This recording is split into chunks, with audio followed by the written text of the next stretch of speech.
Hi, and welcome to this episode of Balance, Clarity and Calm with me, Sam James. I am a life coach and a positive psychology practitioner, and I am here to support people to discover ways of nourishing and tending to their own well-being and the well-being of others, and to find ways to bring back that sense of clarity and direction, and so that they can get out of life the things that really matter. So in today's session, I thought that we would talk about balance. Like, what is balance? How does that relate to our well-being? And actually, is balance something that is achievable?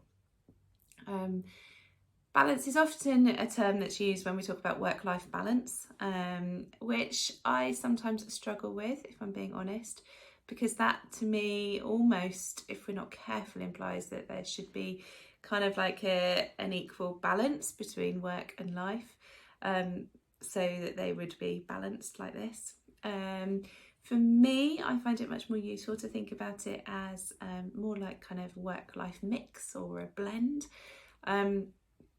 So I guess when I think about balance in terms of how it relates to well-being, for me it is more about that kind of like the mix. It's a bit like a kind of making a cocktail and getting the right recipe for you, the right quantities of the right stuff, so that it brings for you what you need it to bring. And I also think that it's something that changes and needs to be flexible. So there isn't kind of a perfect blueprint for a balanced life, because not only are we all different, so what kind of happens for me on a daily basis, and what kind of all the different hats I'm wearing are very different from what yours will be and your experience of living your life. But also, even within our own situations and our own lives, things are changing all of the time. So for me as a parent and somebody who's self-employed, my kind of time varies quite considerably. So obviously there are times where both my children are at school, and then so the way my day looks and the mix and balance is very different in those situations than it is when we're in school holiday season. It also varies depending on the projects I'm working on and the clients I'm working with. So at a point where I'm running one of my groups in the evenings, then again my kind of work-life balance and well-being will look different from when I'm in a quieter time in my business, where I'm doing much more of the kind of behind the scenes and the reflective work. And I think this for me is often the bit that we can forget when we're talking about balance and we're trying to seek balance, is that actually we need to be really flexible with it, and we need to be quite fluid. So we need to be able to kind of flex with the changing dimensions of our lives. So, you know, there are times where maybe a personal goal is really, really important for you.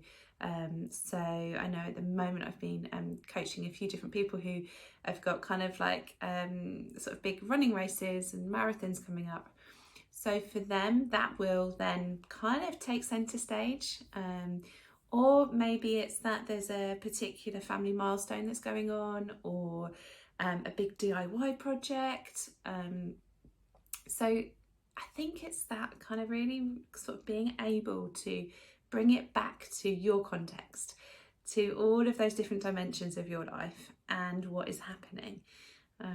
And a great tool that I tend to use quite a lot with people is what's called the life wheel.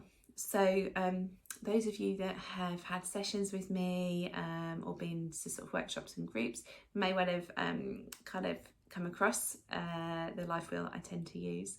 But basically, imagine a wheel, and you split it up into segments. Normally start with around sort of 8 segments, and think about all the different areas of your life, so all the different hats that you wear, and the different bits that make up your life. So that might, for example, be things like family, friends, health and fitness, fun, work or education or volunteering, and kind of finances, all those sort of different aspects of your life. And when you've kind of mapped those out, then taking stock and using this as the blueprint. So rather than thinking, okay, well, I'll only spend this number of hours doing this, and I'll spend this amount of time doing this, and trying to be really rigid, if you can map out all those different aspects of your life, and then regularly check in with yourself. So checking in about what else is going on, and what it is that maybe might need to be a bigger slice of the pie right now. And that's okay, as long as it doesn't take over forever. So often we get to a point where maybe family has completely taken over, and that's been the only thing that we have been thinking about and prioritising. Or maybe it's that work has completely taken over, and that then becomes the thing that calls all the shots. And yes, on a temporary basis we can sustain that, but long term we can't. So by mapping out all of these different areas and then regularly checking in with yourself. So in the Stop the Flitter diary that I produce, there is every month, there's just a double spread where it has kind of some of these key areas mapped out in the planner for you, as a prompt, just to kind of go, okay, what's happening in that area? What is it that kind of like maybe a goal or a target or an action that needs to be done this month? Some months, some areas might be completely empty, and that is okay, because that's being flexible and fluid depending on what it is that is going on in your life right now. So that is a really useful way of bringing it back to balance. And if you keep with that concept of a wheel, what you want to make sure is that actually it can run smoothly. So yes, it does need to sort of flex. If a wheel is too rigid, then as soon as it hits a pothole, it doesn't do very well, does it? So you need to have a little bit of flex and bounce in your wheel, and you need to just be able to feel like you're in control of it. I think that is often where you can start to feel like you've got that clarity and more of a sense of calmness, because you are calling the shots, and you're aware of where your energy and your focus is. So that is my top tip of where to start in terms of considering your own balance, your own life balance. Think of it like a cocktail. What are all the ingredients? What are all the different bits that are important to you? And map them out. And then just sort of ask yourself, kind of like, have you got the right mix? Are the right things getting the right attention at the moment? Is there maybe an ingredient that you've forgotten for a while that you need to bring back in, that'll give you a little bit more of a zesty experience of life?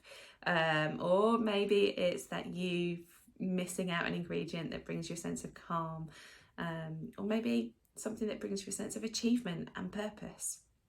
So have some fun, map out your life cocktail, and see what it reveals for you. And then just make sure you come back to it regularly, and you kind of tend to it with that approach of flexibility, and recognising that actually week by week what your cocktail needs to look like will be very different, depending on what's happening around you. So have some fun with it. Let me know how you get on. And as always, if you've enjoyed this video, found it useful, please spread the word, let other people know about them, and also let me know what topics you would love me to cover, any questions you'd like me to answer on these videos and series, because I would love to be able to do that for you. Take care for now.